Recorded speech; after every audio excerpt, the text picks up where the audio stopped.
Yeah. Yeah. We live. What's up? What's up, y'all? How you doing today? Today, we are continuing what we started yesterday. On the origin of species, Charles Darwin. Starting from an historical sketch and going to wherever. I don't even know. Yeah, let's begin.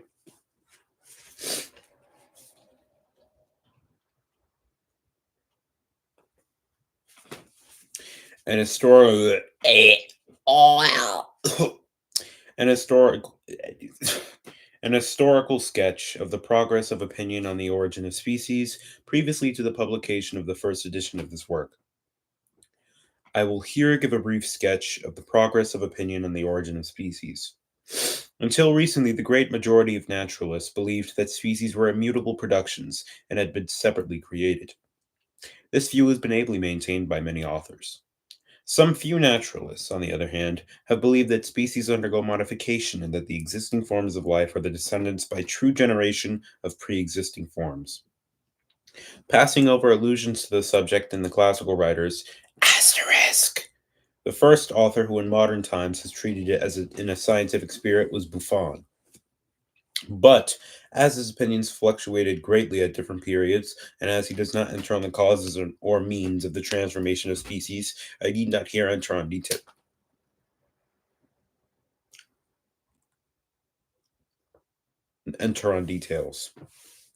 Asterisk. Aristotle, in his Physicae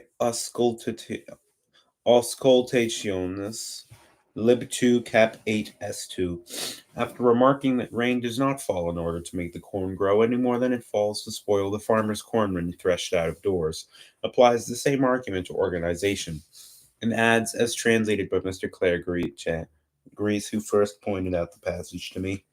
So, what hinders the different parts of the body from having this merely accidental relation to nature? As the teeth, for example, grow by necessity. The front one sharp, adapted for dividing, and not for, made, and the grinders flat and serviceable for masticating the food, since they were not made for the sake of this, but it was a result of accident. And in like manner as to the other parts in which there appears to exist an adaptation to an end. Wheresoever, therefore, all things together, that is, all the parts of one whole, happened like as if they were made for the sake of something. These were preserved, having been appropriately constituted by an internal spontaneity, and whatsoever things were not thus constituted perished and still perish. Unquote. We here see the principle of natural selection shadowed forth, but how little Aristotle fully comprehended the principle is shown by his remarks on the formation of the teeth. See this one right here? This is what's gonna break by the bagels that they serve at Dunkin' Donuts because they're so hard. Look at my pearly whites. I'm looking good. Lamarck was the first man whose conclusions on the subject excited much attention. This justly celebrated naturalist first published his views in 1801. He much enlarged them in 1809 in his Philosophie zoologique, and subsequently in 1815 in the introduction to his Histoire naturelle des animaux sans vertèbres. Sans vertèbres. In these works, he upholds the doctrine that all species, including man, are descended from other species. He first did the eminent service of arousing attention to the probability of all change in the organic, as well as in the inorganic world, being the result of law, and not of miraculous interposition. Lamarck seems to have been chiefly led to his conclusion on the gradual change of species, by the difficulty of distinguishing species and varieties, by the almost perfect graduation of forms in certain groups, and by the analogy of domestic productions. With respect to the means of modification, he attributed something to the direct action of the physical conditions of life, something to the crossing of already existing forms, and much to use and disuse, that is, to the effects of habit. To this latter agency he seems to attribute all the beautiful adaptations in nature, such as the long neck of the giraffe for browsing on the branches of trees. But he likewise believed in the law of progressive development. And as all the forms of life thus tend to progress, in order to account for the existence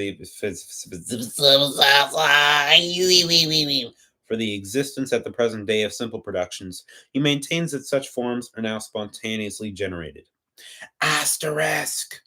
Geoffroy Saint Hilaire, as is stated in his Life, written by his son, suspected as early as 1795, that what we call species are various degenerations of the same type. Let's go back to that asterisk. I have taken the date of the first publication of Lamarck from Issy Geoffroy Saint Hilaire's Histoire naturelle générale, Tom 2, page 405, 1859. Excellent history of opinion on the subject. In this work, a full account is given of Buffon's conclusions on the same subject. It is curious how largely my grandfather, Dr. Erasmus Darwin, anticipated the views and erroneous grounds of opinion of Lamarck in his Zoonomia, Volume 1, pages 500 to 510, published in 1794. According to Issa Geoffroy, there is no doubt that Goethe was an extreme partisan of similar views, as is shown in the introduction to a work written in 1794 and 1795, but not published till long afterwards. He has pointedly remarked, Goethe is not to forscher von Dr. Cornmegding, S34, S34, that the future question for naturalists will be how, for instance, cattle got their horns, and not for what they are used. It is rather a singular instance of the manner in which similar views arise at about the same time, that Goethe in Germany, Dr. Darwin in England, and Geoffroy Saint Hilaire, as we shall immediately see, in France, came to the same conclusion on the origin of species in the years 1794 to 1795. It was not until 1828 that he published his conviction that the same forms have not been perpetuated since the origin of all things. Geoffroy seems to have relied chiefly on the conditions of life, or the quote, monde ambiant, unquote, as the cause of change. He was cautious in drawing conclusions, and did not believe that existing species are now undergoing modification. And, as the son adds, c'est donc un problème réservé entièrement à l'avenir. Supposez même que l'avenir doive avoir pris celui. In 1813, Dr. W. C. Wells read before the Royal Society, quote, an account of a white female, part of whose skin resembles that of a Negro, unquote, but his paper was not published until his famous, quote, Two Essays upon Jew in single vision, unquote, appeared in 1818. In this paper, he distinctly recognizes the principle of natural selection, and this is the first recognition which has been indicated. But he applies it only to the races of man, and to certain characters alone. After remarking that Negroes and mulattoes enjoy an immunity from certain tropical diseases, he observes, firstly, that all animals tend to vary in some degree, and, secondly, that agriculturalists improve their domesticated animals by selection. And then, he adds, but what is done in this later case, quote, by art, seems to be done with equal efficacy, though more slowly, by nature, in the formation of varieties of mankind, fitted for the country which they inhabit. Of the accidental varieties of man which would occur among the first few and scattered inhabitants of the middle regions of Africa, some one would be better fitted than the others to bear the diseases of the country. This race would consequently multiply, while the others would decrease, not only from their inability to sustain the attacks of disease, but from their incapacity of contending with their more vigorous neighbors. The color of this vigorous race, I take for granted, from what has already been said, would be dark. But the same disposition to form varieties still existing, a darker and darker race would, in the course, when in the course, would in the course of time occur. I just do that to reset. And as the darkest would be the best fitted for the climate, this would at length become the most prevalent, if not the only race, in the particular country in which it had originated. Unquote. He then extends these same views to the white inhabitants of colder climates. I am indebted to Mr. Rowley of the United States for having called my attention, through Mr. Brace, to the above passage in Dr. Wells's work. The Honorable and Reverend W. Herbert, afterwards Dean of Manchester, in the fourth volume of the quote, Horticultural Transactions, unquote, 1882, and in his work on the quote, Amaryllidaceae, unquote, 1837, page 19, pages 19 and 339, declares that, quote, horticultural experiments have established beyond the possibility of refutation that botanical species are only a higher and more permanent class of varieties, unquote. He extends the same view to animals. The dean believes that single species of each genus were created in an originally highly plastic condition, and that these are produced chiefly by intercrossing, but likewise by variation. All our existing species. In 1826, Professor Grant, in the concluding paragraph in his well-known paper, quote, Edinburgh Philosophical Journal, unquote, volume 14, page 283, on the Spongilla, clearly dedicates his belief that species are descended from other species, and that they become improved in the course of modification. This same view was given in his 55th lecture, published in the quote Lancet, unquote, in 1834. In 1831, Mr. Patrick Matthew published his work on quote naval timber and arboriculture, unquote, in which he gives precisely the same view on the origin of species as that presently to be alluded to, propounded by Mr. Wallace and myself in the quote Linnean Journal, unquote, and as that enlarged in the present volume. Unfortunately, the view was given by Mr. Matthew very briefly in scattered passages in an appendix to a work on a different subject, so that it remained unnoticed until Mr. Matthew himself drew attention to it in the quote Gardener's Chronicle, unquote, on April 7th, 1860. The differences of Mr. Matthew's view from mine are not of much importance. He seems to consider that the world was nearly depopulated at successive periods and then restocked, and he gives an alternative that new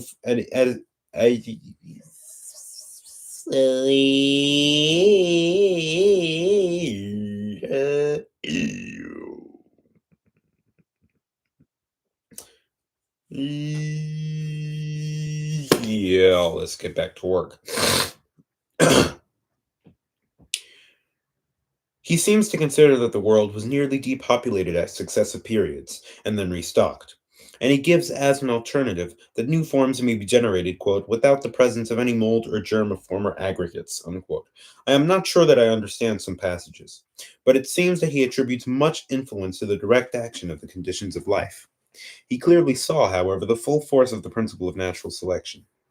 The celebrated geologist and naturalist Von Buch, in his excellent quote, Description physique des îles Canaries, unquote, 1836, page 147, clearly expresses his belief that varieties slowly become changed into permanent species, which are no longer capable of intercrossing.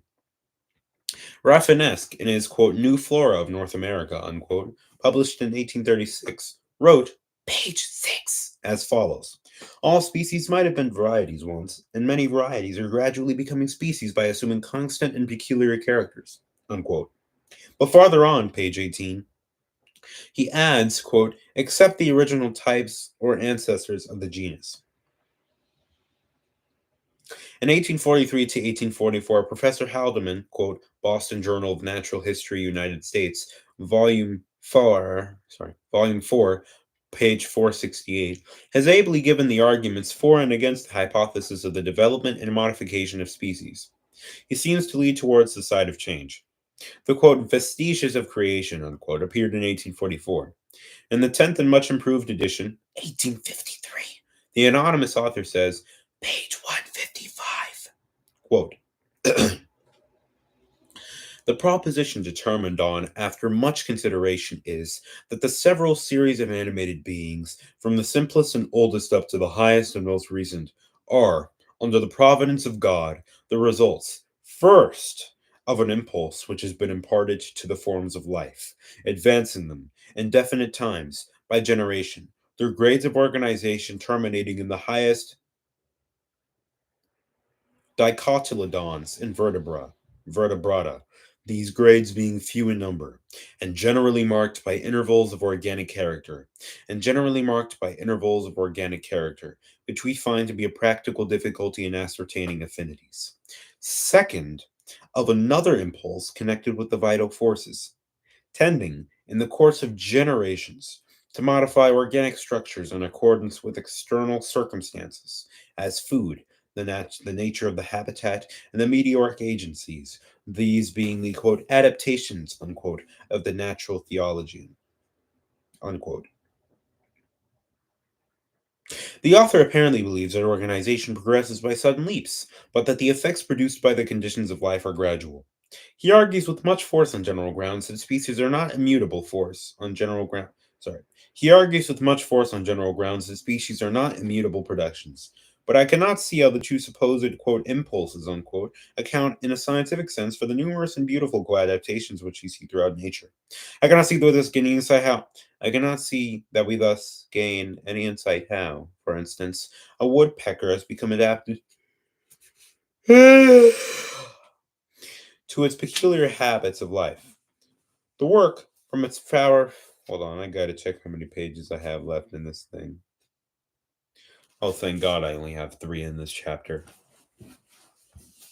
The work, from its powerful and brilliant style, though displaying in the through dis no, though displaying in the earlier editions little accurate knowledge and a great want of scientific caution, immediately had a very wide circulation.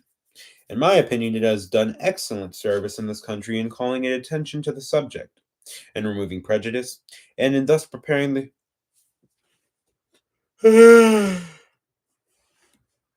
and in thus preparing the ground for the reception of analogous views. In 1846, the veteran geologist M.J. Domelius Deloy published an excellent though short paper called Bulletin de l'Académie Royale Bruxelles, tome 13, page 581. His opinion that it is more probable than that new species have been produced by descent with modification than that they have been separately created. The author first promulgated this opinion in 1831. Kopft, Koffum, Kopft, Heft, Hoft, Heft, Heft, Heft, Heft, Head. Professor Owen, in 1849, quote, Nature of Limbs, unquote, page 86, wrote as follows.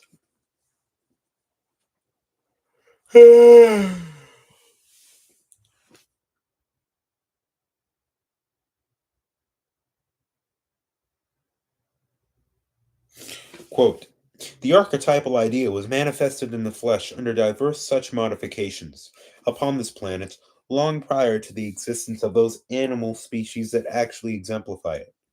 To what natural. My apologies.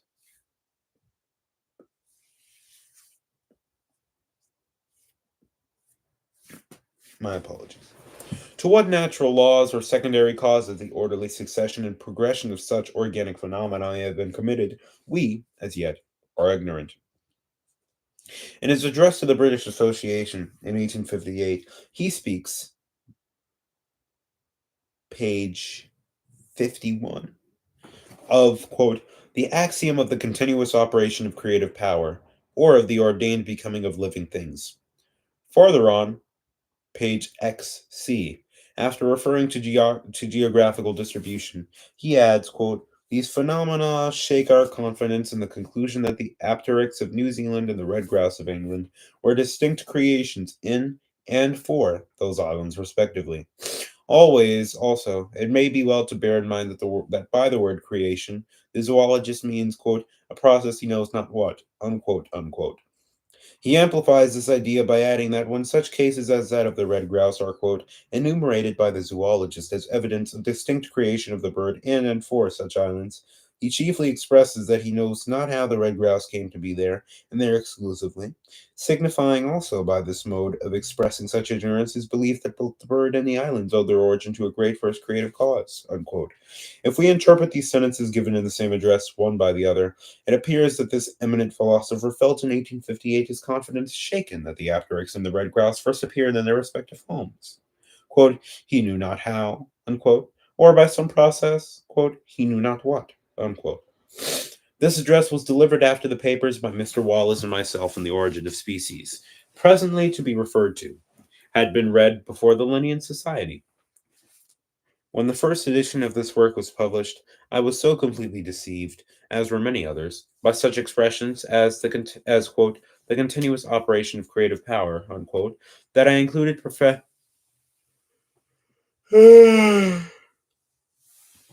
that that I included Professor Owen with other paleontologists as being firmly convinced of the immutability of species. But it appears, in quote, Anatomy of Vertebrates, Volume 3, page 796, that this was on my part a preposterous error. In the last edition of this work, I inferred, and the inference still seems to me perfectly just, from a passage beginning with the words, quote, no doubt the type form, unquote, and etc. Ibid, Volume 1, page XXXV, that Professor Owen admitted that natural selection may have done something in the formation of a new species. But this, it appears, Ibid, Volume 3, page 798, is inaccurate and without evidence. I also gave some extracts from a correspondence between Professor Owen and the editor of the quote, London Review, unquote, from which it appeared manifest to the editor as well as myself that Professor Owen claimed to have promulgated the theory of natural selection before I had done so. And I expressed my surprise and satisfaction at this announcement. But as far as it is possible to understand certain recently published passages, Ibid Volume 3, page 798, I have either partially or wholly again fallen into error. It is consolatory to me that others find Professor Owen's controversial writings as difficult to understand and to reconcile with each other as I do. As far as the mere enunciation of the principle of natural selection is concerned, it is quite immaterial whether or not Professor Owen preceded me. For both of us, as shown in this historical sketch, were long ago preceded by Dr. Wells and Mr. Matthew. Monsieur Isidore Geoffroy Saint-Hilaire, in his lectures delivered in 1850, of which a resume appeared in the quote, Revue et Magasin de Zoologie, January 1858, briefly gives his reason for believing that specific characters, quote, sont fixés pour chaque espèce, tant qu'elle s'est perpétuée au milieu des mêmes circonstances. Ils se modifient si les circonstances ambiantes viennent à changer. Unquote. Quote, en résumé, l'observation des animaux sauvages démontrait déjà la variabilité limitée des espèces. Les expériences sur les animaux sauvages devenus domestiques et sur les animaux domestiques redevenus sauvages les démontrant plus clairement encore. Ces mêmes expériences prouvant du plus que les différences produites peuvent être de valeurs génériques. In his Histoire naturelle générale, Tome 2, page 430, 1859, he amplifies analogous conclusions. From a circular lately issued,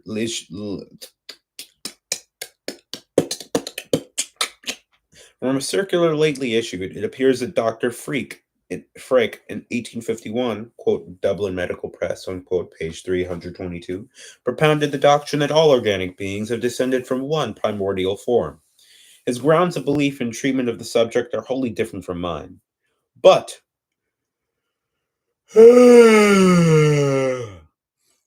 as Dr. Freck has now, 1861, published his essay on the, quote, origin of species by means of organic affinity, unquote, the difficult attempt to give any idea of his views would be superfluous on my part. Mr. Herbert Spencer, in an essay originally published in the, quote, Leader, unquote, March 1852 and republished in his, quote, Essays, unquote, in 1858, has contrasted the theories of the creation and the development of organic beings with remarkable skill and force. He argues from the analogy of domestic productions, from the changes which the embryos of many species undergo, from the difficulty of distinguishing species and varieties, and from the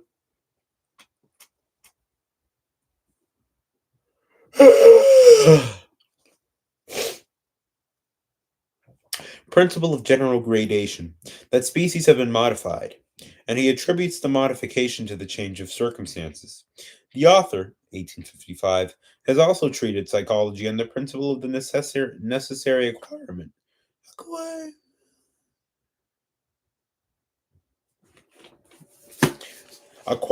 of each mental power and capacity by gradation.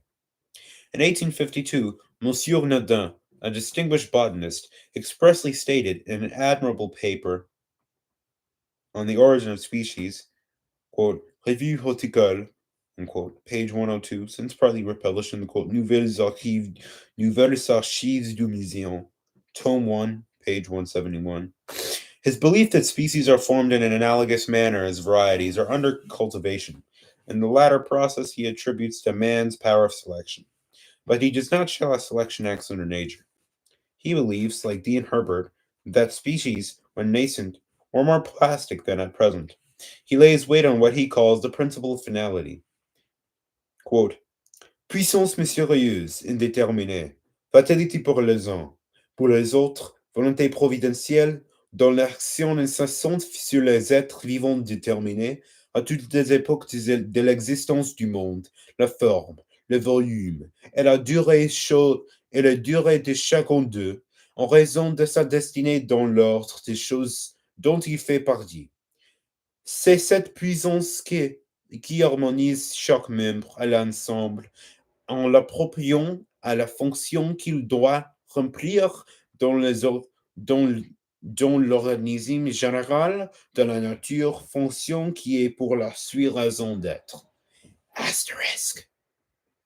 In 1853, a celebrated geologist, Count Kieserling, quote, in the quote, Bulletin de la Société Géologique, second Sir, quote, no, not quote, Tome 10, page 357,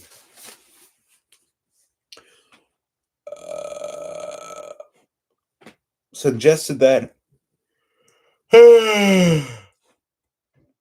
as new diseases, supposed to have been caused by some miasma, have arisen and spread over the world, so at certain periods the germs of existing species may have been chemically affected by circumambient molecules of a particular nature, and thus have given rise to new forms.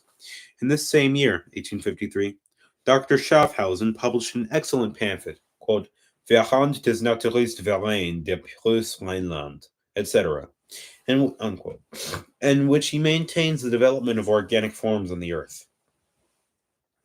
He infers that many species have kept true for long periods, whereas a few have become modified.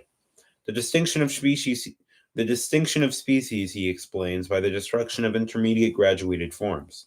Quote, Thus, living plants and animals are not separated from the extinct by new creations, but are to be regarded as their descendants through continued reproduction. Unquote.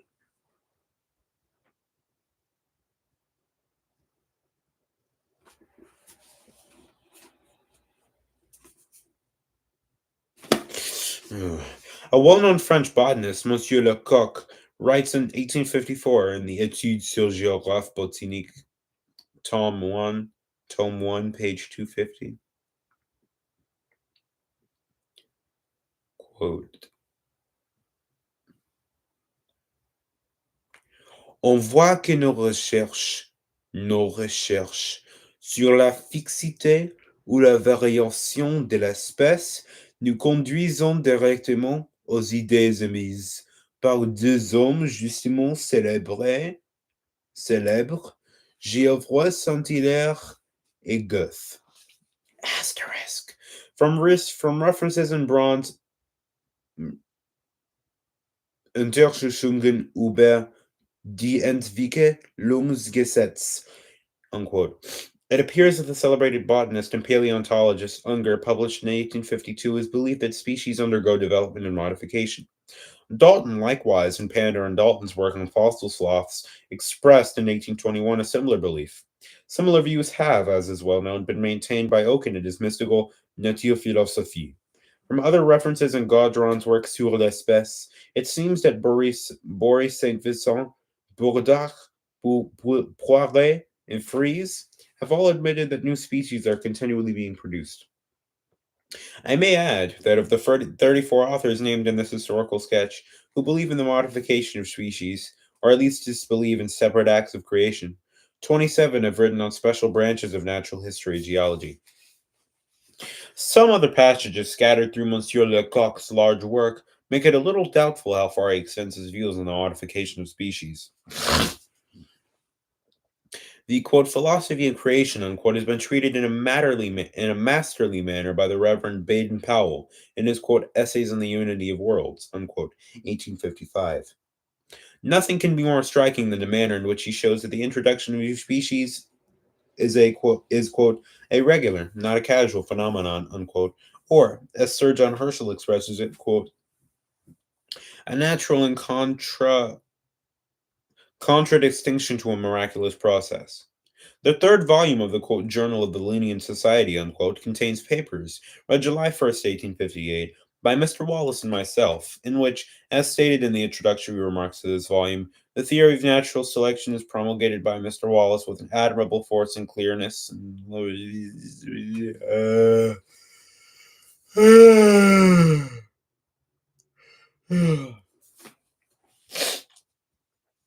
Von Baer, towards whom all zoologists feel so profound a respect, expressed about the year 1859, see Prof. Rudolf Wagner, Zoologische Anthropologische Untersuchungen, 1861, S. 51, his conviction chiefly grounded on the laws of geographical distribution, that forms now perfectly distinct have descended from a single parent form.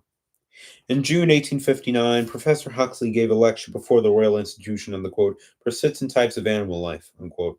Referring to such cases, he remarks, quote, it is difficult to comprehend the meaning of such facts as these, if we suppose that each species of animal and plant, or each great type of organization, was formed and placed upon the surface of the globe at long intervals by a distinct act of creative power.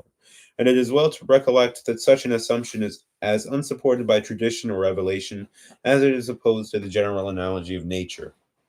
If, on the other hand, we view, quote, persistent types, unquote, in relation to that hypothesis which supposes the species living at any time to be the result of the gradual modification of pre existing species, a hypothesis which, though unproven and sadly damaged by some of its supporters, is yet the only one to which physiology lends any countenance, their existence would seem to show that the amount of modification which living beings have undergone during geological time is but very small in relation to the whole series of changes which they have suffered.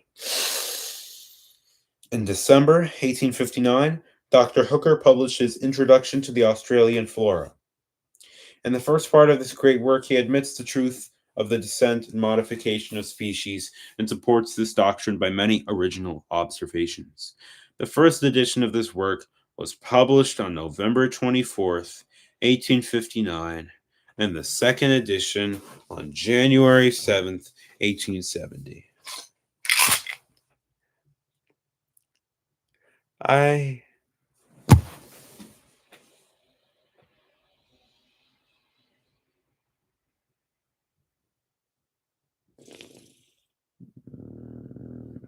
I gotta get up. Hmm.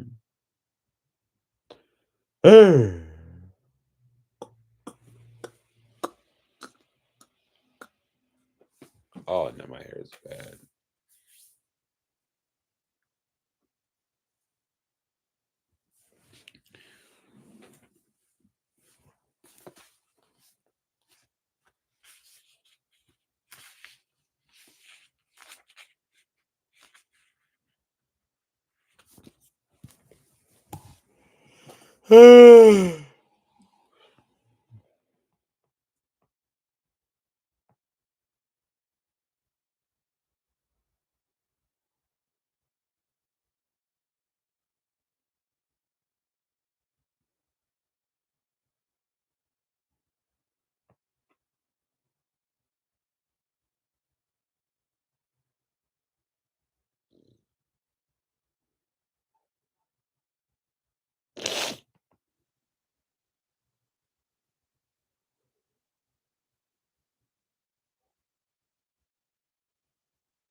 I have been on here for 34 minutes and 30 seconds.